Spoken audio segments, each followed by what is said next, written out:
Hello everyone, journalist Jagdev గారు ప్రస్తుతం స్టూడియోలో ఉన్నారు. వెల్కమ్ చెప్పేద్దాం. ఒక ప్రధానమైన అంశం మీద డిస్కస్ చేసేద్దాం. Hello sir. హాయ్ జకీర్. దీన్ని ఇప్పుడు కేంద్ర ప్రభుత్వం మధ్యతరగతి వాళ్ళకి ఒక గుడ్ న్యూస్ అనే చెప్పాలి సార్. ఇల్లు కట్టుకునే వాళ్ళకి ఏం చెప్తారు? కేంద్ర ప్రభుత్వం తీసుకురాలేదు, అంటే మామూలుగా రాష్ట్ర కేంద్ర ప్రభుత్వాలు కొన్ని రకాల ఇంప్లిమెంటేషన్స్ అయితే చేశాయి.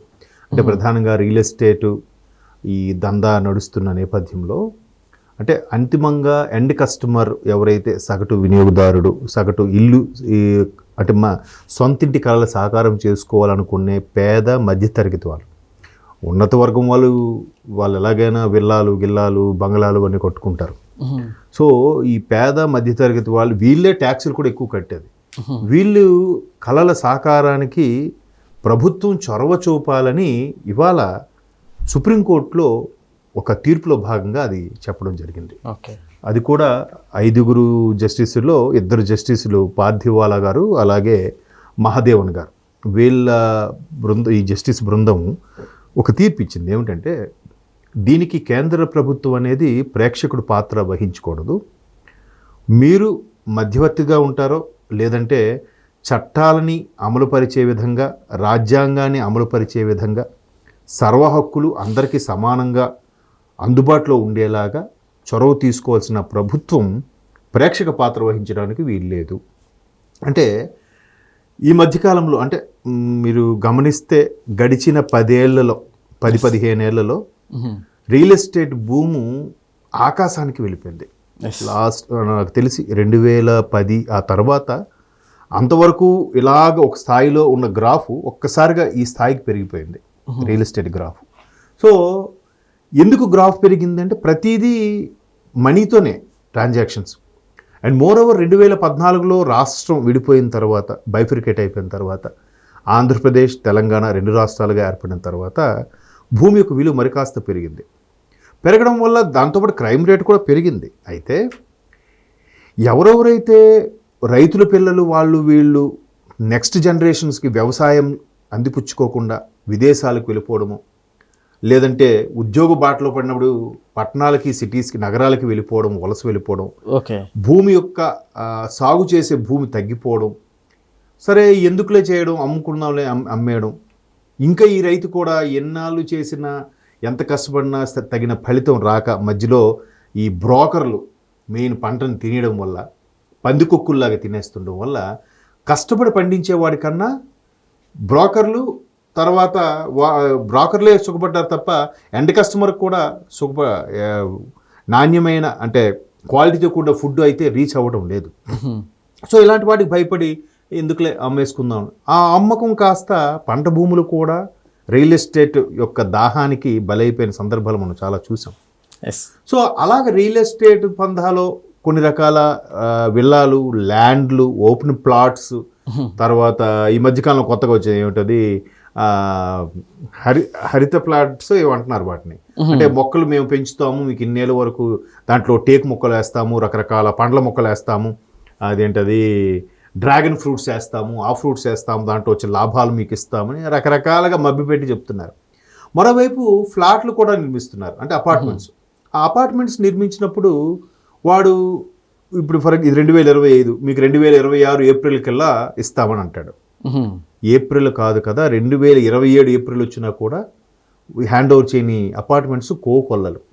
ఎక్కడికక్కడ ప్రాజెక్ట్ ఆగిపోయి వీడు తినేసి మధ్యలో దళారులు నొక్కేసి కమిషన్ రూపంలో వాళ్ళు తీసేసుకొని, ఇప్పుడు ఫర్ ఎగ్జాంపుల్ వాడు ఒక ల్యాండ్ తీసుకుంటాడు, ఆ ల్యాండ్ మీద ఫర్ ఎగ్జాంపుల్ 50 లక్షలు కొన్నాడు అనుకోండి, ఆ 50 లక్షలు కొన్న ల్యాండ్ మీద మరొక 50 లక్షలంతా పెట్టుబడి పెట్టి ముందు బిల్డింగ్ లేపి ఇక్కడ 2 BHK flat for sale board పెడతాడు.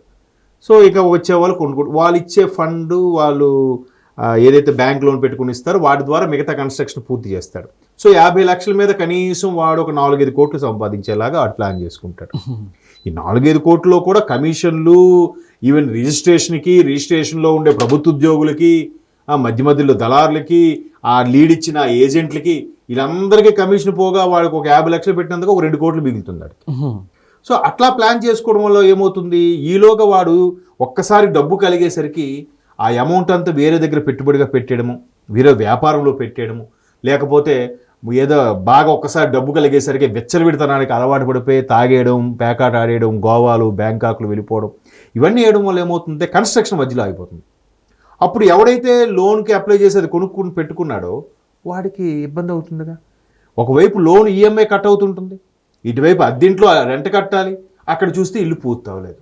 దానికి చాలా అన్ని ప్రభుత్వాలు కొన్ని రిస్ట్రిక్షన్స్ పెట్టాయి, రేరా అలాంటివి, రియల్ ఎస్టేట్ రెగ్యులేటరీ అథారిటీ అని. అంటే దాంట్లో దాని నామ్స్ ప్రకారం కరెక్ట్గా ప్రాపర్గా రిజిస్ట్రేషన్ అది ఉందా లేదా, థర్డ్ పార్టీ ఏంటి, దాన్ని ఏదో అంటారులేండి, ఒక పెద్ద బుక్లెట్ ఇస్తాడు. అంటే ఆ పర్టికులర్ ల్యాండ్ అనేది మనకి దాన్ని లింక్ డాక్యుమెంట్ అంటారు. ఆ లింక్ డాక్యుమెంట్ ఏంటంటే ఇది ఫస్ట్ వీడి దగ్గరే కొన్నాడా, వీడి ముందు ఈ ల్యాండ్ యజమాని ఎవడు, వాడికి ముందెవడు, ఎప్పటి నుంచి ఈ ల్యాండ్ ఉంది, అట్లా అన్ని లింక్ డాక్యుమెంట్స్ అవన్నీ ఉండి ప్రాపర్గా ఉండి అన్నీ దీని ప్రకారం వెళ్తే అప్పుడు ఇటువన్నింటిని కూడా అవాయిడ్ చేయొచ్చు. సో అలా ఎక్కడైతే కాంట్రాక్టర్లు తీసుకొని కన్స్ట్రక్షన్ మధ్యలో ఆపేసి అలాంటప్పుడు ఈ మధ్యతరగతి వాళ్ళు అటు ట్యాక్స్ కట్టుకోలేకపోయిన ఇల్లు సొంతింటి కళ సాకారం చేసుకుందామనే నేపథ్యంలో ఇట్లాంటి ఇబ్బందులు పడుతున్న నేపథ్యంలో ఇవాళ జస్టిస్ వీళ్ళిద్దరూ కూడా ఆ రకమైన తీర్పు ఇచ్చారు. దీనికి ప్రభుత్వమే ఒక ఫండ్గా ఉండి ఏర్పడి మీరు దానికి భరోసా ఇవ్వండి, అంతేగాని మీరు ప్రేక్షక పాత్ర వహించొద్దు. అండ్ మోర్ ఓవర్ రేరా టైపులో దాన్ని ఏమంటారు, అసెట్ రీకన్స్ట్రక్షన్ అనే కూడా ఒక సంస్థను ఏర్పాటు చేసి దాన్ని కన్స్ట్రక్ట్ చేసి ఎండ్ కస్టమర్కి అప్పచెప్పే బాధ్యత ప్రభుత్వానిదే అన్నట్టుగా కూడా ఒక తీర్పు ఇచ్చింది. సో అలాంటి ఎవరైతే ఈ కన్స్ట్రక్షన్కి డబ్బులు కట్టేసి వాడి సకాలంలో అంటే ప్రాపర్ టైంలో ఇవ్వకపోతే దాని మీద చర్యలు తీసుకునే విధంగా, ప్రభుత్వానికి ఫిర్యాదు చేసే విధంగా, ప్రభుత్వం దాని మధ్యవర్తితంగా మాట్లాడే విధంగా కూడా ఇవన్నీ ఇంప్లిమెంట్ చేయాలని చూస్తున్నారు.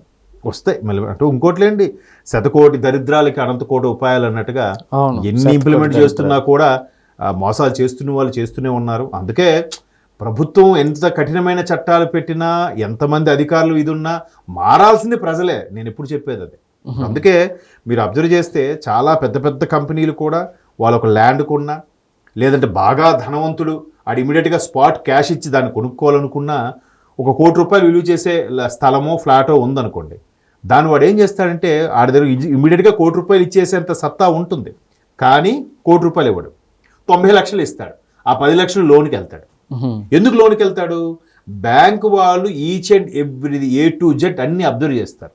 ప్రాపర్ డాక్యుమెంట్ ఉందా లేదా, దాని కరెక్ట్గా ఉందా లేదా, లింక్ డాక్యుమెంట్ కరెక్ట్గా ఉందా లేదా, దాని రిజిస్ట్రేషన్ ఇంతకుముందు రిజిస్ట్రేషన్ ఎలాగయ్యింది, లేదంటే ఇది డమ్మీయా, లేదా డీపట్టాయా, లేదా ఒరిజినల్ దీనికి ఇప్పుడు HUDA Hyderabad urban development authority HUDA కానీ, లేదా విశాఖపట్నం అయితే ఉడా అంటారు, Visakha urban development authority, Tirupati అయితే తుడా అంటారు, తిరుపతి అర్బన్, అలాంటి అలాంటి సంస్థలు, ప్రభుత్వ సంస్థల ద్వారా అప్రూవల్ ఉందా లేదా రిజిస్ట్రేషన్కి, ఇవన్నీ చెక్ చేసే బ్యాంక్ లోన్ ఇస్తుంది. కాబట్టి ఆ చెకింగ్లు, ఆ తలకాయ నొప్పులను మనం పడవగలమా లేదా అని చెప్పి ఈ కంపెనీలు కానీ కొంతమంది ఏం చేస్తారంటే క్యాష్ ఇచ్చి కొనుక్కోగల స్తోమత ఉన్నా పూర్తి స్థాయిలో ఎవరు ఒక 70 లక్షలు 80 లక్షలు ఇచ్చి మిగతా 20 లక్షల లోన్కి వెళ్తారు.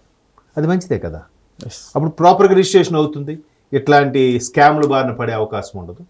బట్ అలా పడిన వాళ్ళ కోసం ప్రభుత్వం ఫండ్ రూపంలో కానీ ఒక ప్రేక్షక పాత్ర వహించకుండా అసెట్ రీకన్స్ట్రక్షన్ అనే ఒక సంస్థ లాంటిని స్థాపించేనా దాన్ని టేకప్ చేయమని సుప్రీంకోర్టు తీర్పు ఇచ్చింది.